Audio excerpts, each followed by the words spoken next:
Iemanjá se levolodô, Ebaba oromio, Yeró yerei jareo, Ebaba oromio. Iemanjá se levolodô, Baba oromio, Yeró yerei jareo. Bom, gente, saudações religiosas, boa noite a todos. Hoje estamos entrevistando a Yalorixá, mãe Cristiane da Iemanjá. Agradecer a senhora, mãe, tá, pela oportunidade para a gente poder dar esse pontapé inicial. E a gente queria saber um pouquinho mais sobre a mãe Cristiane, quem é a mãe Cristiane, como conheceu a religião. Certo. Boa noite, Pai Marcos. A bênção dos mais novos, as bênçãos dos mais velhos. Então, a religião, assim, eu iniciei, eu tive o conhecimento, eu tinha 12 anos de idade. E eu venho de uma família católica, criação. Eu fazia catequese, né? Cheguei a fazer a primeira comunhão, né? E a gente sempre tinha, assim, aquelas, às vezes, porque eu fui criada pela minha avó, né? Sim. Minha avó materna. Então, a gente sempre, às vezes ela ia, tipo, se benzer, que naquela época a gente usava muito o benzimento, né? Eu acho que é uma grande procura, né, de pessoal que acabou conhecendo a religião, Isso. seja um bando, uma coisa africana, foi dessa forma. Então, assim, desde pequena a gente se benzia, né? Minha avó levava a gente para se benzer nas benzedeiras, e aquilo me chamava muita atenção, muita atenção. Sim. Até uma vez que ela, às vezes, ia em festa de Preto Velho, que eu tenho essa lembrança, assim, uma coisa muito forte, assim, na minha memória, né? As festas de Preto Velho, tudo, e aquilo tudo sempre me fascinou muito. Sim. Muito mesmo, né? Era uma coisa assim que me fascinava, mas não existia aquela frequência, né? Era algo, de certa forma, esporádico, assim. E eu tinha comigo que, quando eu crescesse, eu iria entrar para a religião, né? Eu tinha uma coisa comigo, assim, sabe? Lembra muito a minha história também, né? A história também é parecida, parece que eu conheci. Porque eu fiz a minha primeira comunhão no dia 6 de novembro, quando eu tinha 12 anos. Nossa. Fiz a minha primeira comunhão e no outro dia, numa segunda-feira, a minha mãe e a minha tia foram numa sessão. Foi na casa do saudoso Caio, lá em Cruz Alta, porque eu sou natural de Cruz Alta. Aí, e ele trabalhava com uma Maria Lixeira. Nunca mais na minha vida eu escutei Maria Lixeira. Maria Lixeira. Deve ser em Molambo, Pombagira Maria Molambo, Lixeira. né? Nunca mais. E aí eu lembro que era uma casa assim, né, pequena, tudo, eu estava sentada nos bancos e começou a me dar uma tremedeira, começou uma coisa estranha. E as pessoas que estavam assim do meu lado foram saindo de perto. E eu não estava entendendo o que estava acontecendo comigo, né? E aí eu lembro que ela veio, me ergueu do banco.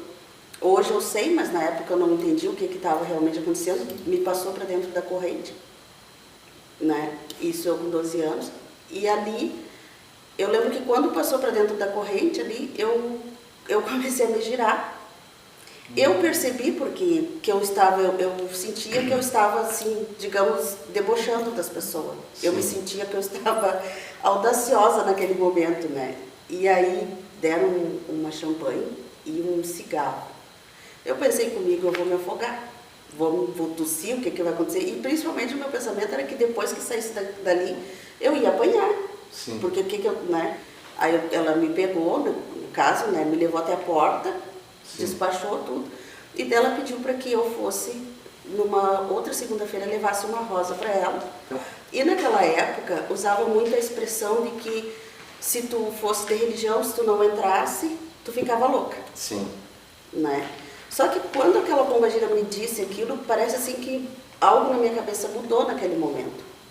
Entendeu? Foi uma coisa assim muito... Eu não sei até hoje explicar o que aconteceu. Né? Sim. Aí eu sei que daí a gente veio, minha tia, minha mãe, olhando pra mim como se eu fosse um... Hoje ela não dorme em casa, ela vai dormir na rua. Eu lembro até hoje que eu ia na frente e elas diziam assim, vai pra frente, guria. Eu não sei se elas estavam com medo de mim, não sei. Eu sei que eu corri atrás de uma rosa vermelha para ir nessa tal da sessão, levar a tal da sessão. Levar a tal da rosa para Maria Lixeira. Só que, o que me acontece? Eu chego lá, era uma sessão de Umbanda. E para mim tudo era a mesma coisa, porque eu não tinha conhecimento. Sim. E o que acontece? Eu não fui no médium e queria, porque queria entregar a rosa vermelha. Pra Pombagira. Mas não sabia? Não sabia, era um caboclo que estava lá, daí ele dizia, fazia sinal que não, o caboclo queria me tirar dali, quem é que me tirava dali, por quê? E eu dizia, não lembra de mim? Eu queria... Enfim, né? Daí até que conseguiram me acalmar, fiquei sentada, até que daí virou e veio o Pombagira, eu fui lá, entreguei aquela coisa toda. E ali eu comecei a dar Os primeiros passos. os meus primeiros passos ali Foi dentro da realmente- religião e foi no caso, foi com o Pombagira. Olha só. Eu dei o segmento, frequentei as sessões ali, daí a pouco aconteceu alguma coisa com ele, que ele teve de viajar, enfim, aí eu fui conhecer outro lugar. Foi aonde eu sempre falavam da mãe Neuza de Ogum, isso lá em Cruz Alta, né, que é a minha mãe de santo. E aí todo mundo dizia que não, que lá era uma casa que era só para rico e coisa e tal, né? E eu não tinha nem dinheiro pro ônibus, né? Nem pro circular. E aí chegando lá, era uma sessão de Exu também, uma casa grande, assim, bem diferente do que eu tinha visto. E eu, sabe quando tu entra num lugar e tipo assim, aqui é meu lugar? Sim. Né? E aí eu falei, na época eu consegui ter acesso, foi na Pombagira das Almas, falecido Gelson, também falecido Gelson de Xangô, que era filho da mãe Neuza, né? E ali foi onde eu entrei para pedir para entrar na casa. Sim. Né? Através dela, pedi para entrar na casa, tudo, comecei a conhecer e vi que em questão de uma base, de um conhecimento ali, né? Aí foi onde eu conheci a nação, conheci a Umbanda, né? Às vezes a gente, quando menos espera, é abordada. Eu trilhei também assim, acabei conhecendo uma casa, outra, e quando a gente chega e se sente bem, acaba acontecendo coisas na tua Sim. vida que vai te prosperando, te aumentando, né? Sim, e aí foi, com 13 anos, eu fiz meu primeiro borito de 4 pés. Desenvolvi um ano para minha cabocla, daí minha cabocla foi desenvolvida. E uma pergunta, e para sua família? Para eles foi tudo assim, porque o meu pai não queria, meu pai carnal não queria, Sim. né? Que Porque eu- antigamente era visto de outra forma a religião, né? Era diabólico, era uma coisa do diabo. E até porque eles também, como eles não tinham aquele conhecimento, né? Só que eu sempre fui uma pessoa muito teimosa, né? Persistente. Era dada como teimosa. E aí, eu disse que não, que eu queria, que era o que eu queria, era o que, sei lá, me deu, foi algo assim para mim que foi tudo para mim naquele momento, entendeu? A religião, assim, Foi um sentido de o vida, conhecimento, ele me deu um sentido que talvez aos olhos, na época da minha família, eles não viram com bons olhos, porque a gente sempre tem aquela coisa de sonhar para os filhos, quero que estude, quero que isso, quero que aquilo, e de repente a minha vida, né? Mas hoje eu te digo assim, foi a melhor coisa que aconteceu, né? Tanto que eu passo isso para os meus filhos também, né? Então, naquela época, o médium, as pessoas que frequentavam a religião, eram pessoas que tinham uma humildade, uma aceitação melhor de tudo, porque a gente ouvia o não do Pai de Santo, na verdade era só o que a gente ouvia, né? A gente ouvia o não do Pai de Santo, os nossos Exus eram testados, existia as provas, como eu digo, existia a prova de fogo, existia a prova de cemitério. Como eu digo, o Exu para mim, ele é caminho. Ele que vai abrir a porta, é o primeiro contato que as pessoas têm hoje em dia para a religião, né? A Umbanda, ela vem no que? Ela vem nos dar orientação, ela vem nos dar um consolo e principalmente eu sempre digo assim que a Umbanda, eles nos moldam para o orixá. Porque se tu conseguir, porque a Umbanda ela te exige disciplina. Sim. Né? Se tu conseguir ter disciplina, tu consegue ir pro santo. Porque para mim, eu sempre digo, o santo é para todos, mas nem todos é pro santo. Tipo assim, foi muito... Porque não existia, não existia não. A gente não sabia, Não né? conhecia, Não tinha o conhecimento, né? De uma bombageira da estrada. Né? Daí ela riscou ponto, enfim, né? Riscou ponto, cantou ponto, tudo, né? Daí ali que eu fiquei, né? Sabendo que eu trabalhava como bombageira da estrada. Mas não também, como diz, não fiquei triste, não larguei a religião, não me neguei, porque era uma bombageira da estrada, né? Que é como eu digo, a gente era muito de aceitar aquilo que era passado. Que nos era passado, né? Estou muito grata mesmo à minha pombagira até os dias de hoje, né? Porque eu posso dizer que a partir dali que ela né, se apresentou, tomou conta da minha vida, ela me conduziu por um Isso, a mãe caminho. tinha um passo dentro da nação também. Já tinha Foi com feito 13 anos. Sim. Nação foi com 13 anos. Mas daí foi o Borido de Quatro Pés. Né? Isso lá em Cruz Alta. Aí a minha mãe de santo, a mãe Neuza, de Ogum, que tinha terreiro em Cruz Alta, tudo veio morar em Porto Alegre. Veio morar em Porto Alegre. E aí tá, daí ficou, lá em Cruz Alta ficou a Clair, que é a minha madrinha, Clair de Oxum, ficou cuidando da casa, ficou aquela situação, mas enfim, eu tinha algo dentro de mim que eu queria aprender religião, que eu queria me dedicar para a religião, enfim, e como eu digo, desde que eu entrei, para mim passou a ser minha vida, né? E aí até que eu consegui convencer a minha avó em me deixar eu ir embora para Porto Alegre.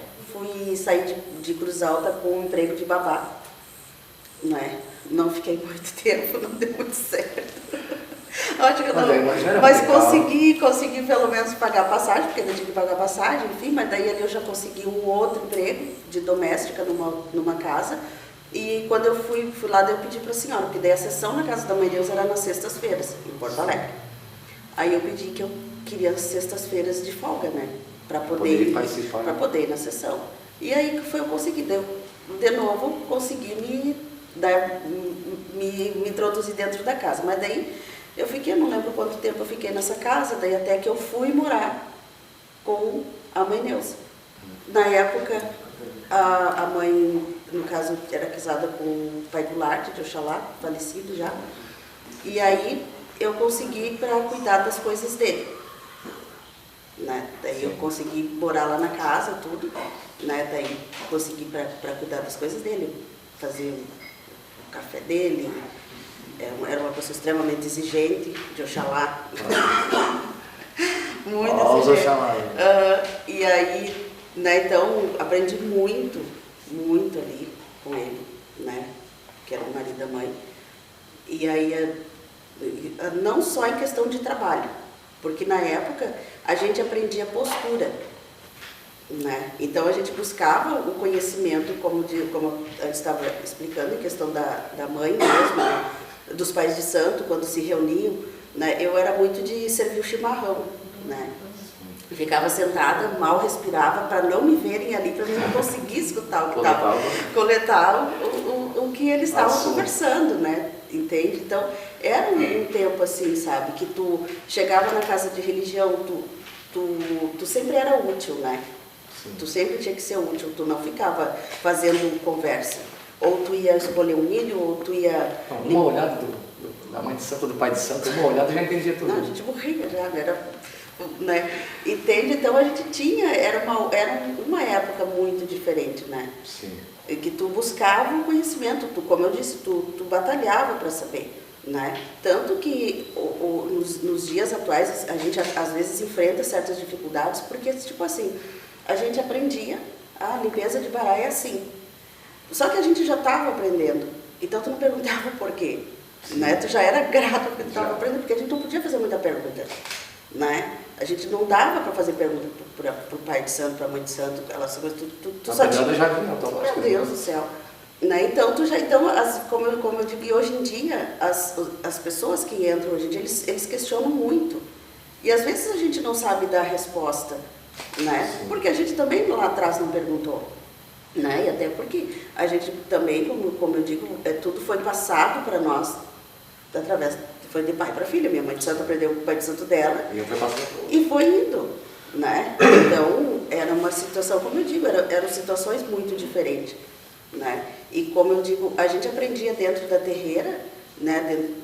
O convívio da terreira não era só os fundamentos, não era apenas os trabalhos. Dentro né? e fora da casa. A gente aprendia a ter uma postura, né? Que o religioso tinha que ter postura, que religioso tu poderia não ter uma faculdade, mas tu tinha que ter conhecimento, tu tinha que saber te expressar, até em questão da tua própria vestimenta, que tu deveria sempre, perante os orixás, estar limpo. Né? A gente sempre foi, a nossa família sempre foi uma família do branco, né? Sim. O pessoal que vem do Pai Cleo é reconhecido pelo branco, né? Então a gente não precisava tu ter tecidos caros, mas tu tinha que estar limpo, tinha que estar passadinho, tinha que estar de branquinho, né, diante dos teus orixás, se tu é de religião, até para ir despachar. Né? Então, sempre te era exigido uma postura, que são coisas hoje em dia que é muito difícil tu às vezes tu exigir, porque as pessoas hoje em dia não querem. E se até a mesma coisa na sessão, se tu tinha o cigarro e a champanhe do teu Exu para levar, ele bebia, ele fumava. Se não, ele não bebia e não fumava, mas tu não deixava de ir na sessão. Sim. Entende? Eu não deixava, ninguém deixava de ir na sessão porque não tem uma roupa nova, ninguém deixava de participar de uma festa porque não tinha uma roupa nova, até porque roupa nova não existia, tu fazia uma, que era uma vida inteira aquela. Entende? Coisa que hoje tu vê às vezes as pessoas se barrando nisso. Se barrando porque não tem uma roupa, se barrando porque, sabe, daí tu se pergunta, tá, mas tu tá na religião pra quê? Né? Que são coisas que às vezes eu me pergunto quando eu vejo determinadas situações, né? Há poucos dias, né, quando a gente marcou a entrevista com a mãe, vai ser bacana porque é uma pessoa que vem de uma bacia que nunca largou da mãe Nilza, sempre foi na mesma bacia, vale ressaltar, e eu disse vai ser bacana, porque, cara, como os outros, né, macaco que muito pula. Sim, a minha mãe de santo, hoje eu olho, né, a minha mãe de santo, ela no caso me conheceu, eu tinha 13 anos, ela viu meus filhos, inclusive me ajudou muito com meus filhos carnal, eu tenho 4 filhos. Eu tenho o Vinícius, que já é pronto, que é o Vinícius de Ogum, tenho o João Vitor de Oxum, a Maiara de Manjá, que também já é pronta, e o Carlos de Oxalá, que eu tenho 4 filhos. Né? E tenho neta, e vou ser lá de novo. E a minha mãe de santo, e eu me orgulho muito porque os meus filhos engatinharam na casa da minha mãe de santo. Ela viu crescer junto. Né? E a minha neta também. Olha só que bacana. Então se torna mais que uma Yaloixá, uma mãe, né? Nossa, né? Entende? Então eu digo assim, ó, claro que a gente teve sim nossos problemas, porque, como eu digo, hoje eu acredito que eu sou uma pessoa mais maleável, mas quando jovem, porque todo jovem né, tem as suas dificuldades, aquela coisa toda, né? Então hoje eu olho para trás e eu compreendo muito a minha mãe de santo. Na minha formação como religiosa e na minha formação como pessoa. Porque eu sempre tive na minha mãe de santo um exemplo, entende? De pessoa, o exemplo de religiosa, entende? E hoje em dia, como eu digo, eu entendo os nãos que a minha mãe de santo me deu lá atrás. Né? E, então, são coisas assim que eu digo que eu olho para trás e na minha vida, né? Toda a construção da minha vida, né? Tudo, eu olho para trás e eu sempre enxergo ela, nos momentos assim de maiores dificuldades da minha vida. Hoje a gente comenta, né? A pessoa, o filho, quando senta diante de um jogo, ele quer escutar o que ele quer ouvir, que vai aprimorar ele. Se falar o que venha a ser ao contrário, e antigamente pra gente era uma ordem, né? Aqui que tu vai caminhar e tu sabe que eu tive uma situação há um tempo atrás, porque eu sempre procurei trabalhar fora da religião. Sim. Mas a vida sempre me impulsionou para dentro da religião, né? E como eu digo, eu como sendo uma pessoa teimosa, teve uma época na minha vida que eu tive um negócio, né? E me disseram que ia ser por um determinado tempo, porque eu tinha ficado viúva e tudo. Foi uma fase um pouco difícil, então surgiu essa situação, tá? E aquilo, né? Tu pega gosto, porque é diferente. Foi onde eu saí, eu digo, onde eu saí e vi que o mundo não era tão cor-de-rosa quanto parecia. Porque a gente dentro de uma casa de religião, que eu posso me dizer assim, praticamente eu vivi muitos anos da minha vida. Porque daí, como eu fui morar com a mãe Neuza, né? Fui morar com a mãe Neuza, depois a mãe Neuza se parou, foi lá para Ipanema, lá para Araxanes, fui junto para lá.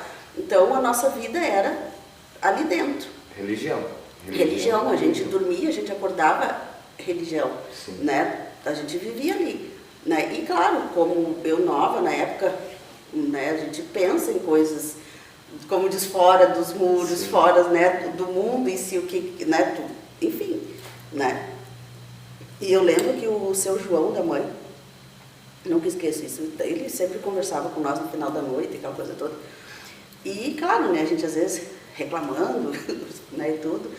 E ele dizia que a gente não pensasse que atrás daqueles portões, dos muros ali, que a vida era fácil, que a vida era difícil, aquela coisa. Eu pensava comigo que nada. Eu tenho que ir lá ver, sou obrigado a sair dessa bunda. Até que aconteceu, né? Até que aconteceu, né? E eu digo assim, ó, muitas vezes eu olhei para trás e dizia, meu Deus, sabe? E não é que era verdade. Mas, como eu digo assim, ó, ele no caso o seu João, né? Ele me colocou comigo, me preparou a minha pombagira. Sim. Que foi nesse tempo que, como diz, que eu fui buscar a minha vida, as coisas, ele preparou minha pombagira que me deu, como diz, que segurou na hora que tinha que segurar, me deu aquele, sabe, me deu aquelas rédeas para que eu pudesse buscar, né, fazer a minha vida e ela estava preparada. São João venceu o feitor Da minha pombagira. A nossa religião, ela é feita de tradição, fundamento e tradição, né? E uma das tradições é o quê? É passado de pai para filho. Né? Porque aí é onde entra aquela coisa, cada um com as suas panelas. Sim, mas tu tem que aprender a cozinhar dentro da tua casa, não na casa do vizinho. Né? Tu tem que aprender os temperos de dentro da tua casa. Né? Não ir lá, porque hoje em dia está muito fácil, tu bota uma palavra ali, sai um monte de coisa. Só que, como eu falo, aquilo que cabe, porque eu sou de Cabinda, sempre fui, né? No caso, a minha vida inteira. Aquilo que cabe para nós, não cabe para outra feitura, não cabe para o Oió, não cabe para o Jeje, não cabe para os outros, né? Como a mesma coisa eu digo, eu tenho coisas que eu vejo, que eu vou em outras casas, que eu acho bonito, mas não quer dizer que eu possa trazer para minha casa, né? Porque não cabe com a minha feitura ou com a minha tradição, né? Então eu vejo hoje em dia, sabe, as coisas tudo muito se misturando, né? Tudo se misturar, eu acho bonito, eu tô agregando.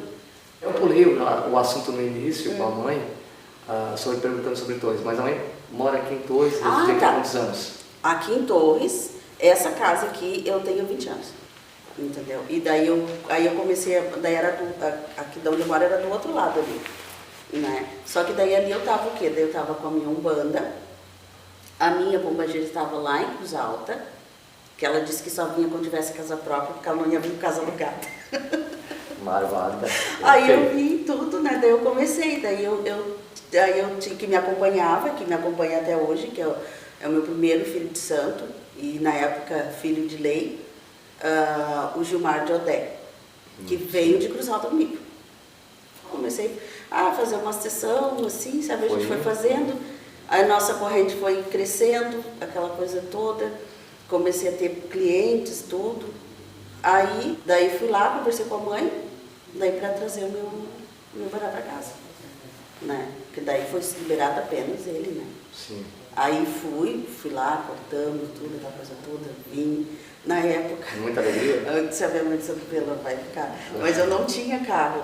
E a minha mãe de santo exigiu que eu fosse buscar meu bará de carro. Tive que arrumar um carro emprestado. E antigamente era difícil. Sim, mas conseguimos o emprestado. Aí fomos, buscamos, trouxemos, tudo, fizemos e dali um tempo, daí comprei aqui. Aqui. Aí eu comprei, era só o terreno, e foi um terreno que veio no meu sonho. Que eu tinha na entrada da cidade? Não, que eu olhava assim e via a cidade. Mas eu tinha tudo isso aqui já na minha cabeça. E daí eu fui trabalhando, daí teve um ano que eu fiz o alicerce, aí ficou o alicerce, só ficou o alicerce. Depois teve um outro ano que eu fiz a metade das paredes. Depois passo passou. A passo. Sim, foi passo a passo. Não Depois foi do dia pra noite. Não foi. Às vezes, sabe, tem pessoas que pensam que eu cheguei aqui e estava com isso aqui. Mas eu não cheguei aqui com isso. Eu cheguei aqui e só tinha um terreno. Entende? E eu fui, como diz, botando de tijolo em tijolo, priorizando. Porque a prioridade para mim, né, todo mundo tem um começo, todo mundo tem uma trajetória, todo mundo faz essa história. Que não foi fácil, né, para chegar até onde está. Sim, ninguém, como eu digo, não cheguei aqui com tudo pronto, foi indo. Aí eu tive ainda no meio do caminho, inaugurei minha casa em fevereiro, dia 2 de fevereiro. Nossa. Tá, só que daí isso ali foi um errão que eu fiz, que não tem noção, que a gente também erra, né? E ninguém é perfeito até hoje. Me veio dito do Catarina, me levantou todo esse telhado. Acabou. Tu não tem noção. Foi marcante esse Catarina para Santa Catarina. Foi um... Isso em fevereiro e março me veio aquele Catarina. Ali daí também, para mim, me recuperar daquilo ali, meu Deus do céu. E eu tinha inaugurado em fevereiro. Daí inaugurei com Umbanda, minha Umbanda estava ali. Inaugurei com Umbanda, né, Exu, aquela função toda. né? Aí eu lembro até hoje que, peguei o número da mãe Neuza, né? Liguei pra mãe. Digo, mãe, preciso da senhora, chorando, né? Quando eu ouvi a voz dela, eu já despenquei a chorar. Porque eu sou uma pessoa que tem dificuldade de chorar, mas com ela eu choro. Aí eu liguei para ela e disse, meu filho, tu tem que vir aqui e tudo. Mas eu não falei nada, não contei nada. Aí eu disse para ela, eu sei que comprei um terreno, construí uma casa, mas não sei. Ela jogou dessa assim, tá, minha filha, mas eu vou te perguntar uma coisa, tu faz um castelo e cadê a tua mãe? Sim, né? Eu construí tudo, né? Sim. Pai Bará feliz da vida, dono da casa. Mas a verdadeira dona da casa, cadê? Botamos os prazos certos, tudo, né? E pra trazer a mãe pra casa. Trazer a mãe já pra casa. Eu fiz dessa. E aí eu sei que chegou o que eu te digo, a minha mãe de santo, assim, ela sempre foi muito honesta com o santo. E eu aprendi com a minha mãe de santo, assim, como eu digo hoje em dia, eu acredito no santo, eu acredito no que eu faço, eu não acredito nas pessoas. Entendeu? E o que eu faço hoje em dia, eu muitas vezes eu pensava, minha mãe de santo, né? E hoje não, hoje eu entendo ela. Hoje eu entendo como é, o que é esse sentimento. O que é esse sentimento. E eu lembro que a minha mãe de santo assim, não, minha filha, tudo tem um prazo, tua mãe quer tu em casa. Porque tem muita gente que precisa de ti. Teus filhos precisam de ti, tá na hora de tu vir, mas eu não queria, né? Mas, e eu fui outras pessoas jogar e tudo, e eu te digo, e a minha mãe de santo foi muito, muito honesta, assim, ela foi muito honesta com o meu orixá. E antigamente o pessoal... Porque ela falou pra mim a vontade do meu orixá, não a minha vontade, Sim. Porque a minha vontade era outra. Antigamente o pessoal apavorava, né? Era um compromisso de alta, né? Hoje é natural, é normal, né? O pessoal levar um orixá para casa, o pessoal procura. Não. Mas antigamente, nós, na época, pra tua casa. Não, na época, primeiro que tu tinha que ter casa própria. Sim. Até porque, como diz, tu tinha que ter a tua casa própria, tu tem o teu santo. Porque tu tem que fazer as seguranças, tu tem que plantar. Sim. Né? Então, era normal liberar o bará para que tu trabalhasse e fosse em busca da tua casa própria, né? Então, para mim foi assim. Bom, gente, o papo tá bom, mãe. A gente quer agradecer a senhora pela oportunidade de a Rede Tática VIP. E, bom, mãe, o pessoal quiser entrar em contato, vir fazer uma consulta ou participar de alguma sessão, qual é os dias que tem sessões? Assim, em primeiro eu que agradeço a oportunidade de contar um pouco da minha história, né? Das coisas que eu vivenciei na religião e também na minha vida, né? Sim. E também desejo para vocês muita sorte, muito sucesso para vocês nesse trabalho que vocês estão fazendo, né? Que não é apenas comigo, mas que vai dar oportunidade para muitos outros, né? Também contarem um pouco das suas histórias, né? Sim. E principalmente deixar registrado, né? Então, parabéns pelo trabalho e sucesso para vocês. Gratidão, mãe. Inclusive na podcast, que a gente já falou no canal, na live, no canal também, a gente vai estar convidando a mãe para participar lá com a gente. Certo, vamos sim. Sobre o atendimento, eu trabalho com hora marcada, online ou presencial, né? E as sessões é sempre na segunda-feira, né? Então não é uma sessão assim aberta. Eu abro mesmo a casa, é em festa, né? Sim. Porque no dia a dia assim, a gente trabalha muito, já digo, íntimos mais, né? É mais limitado, né? Limitado, digo, para os filhos da casa, né? Que a gente sempre está buscando a questão da doutrina, a questão da orientação, né? E para aquelas pessoas que realmente estão buscando uma palavra, estão buscando uma ajuda, né? Sim. Então, a minha sessão, o meu trabalho é assim. E o telefone para o pessoal entrar em contato com a mãe? O telefone é 51 982 49 32 12. Bom, a gente depois até põe aqui na descrição do vídeo, tá, mãe? Certo. Para o pessoal às vezes não pegou, né? E gratidão, mãe, mais uma vez, tá? Eu que agradeço. Gente, agradeço. Vamos que vamos. Boa noite.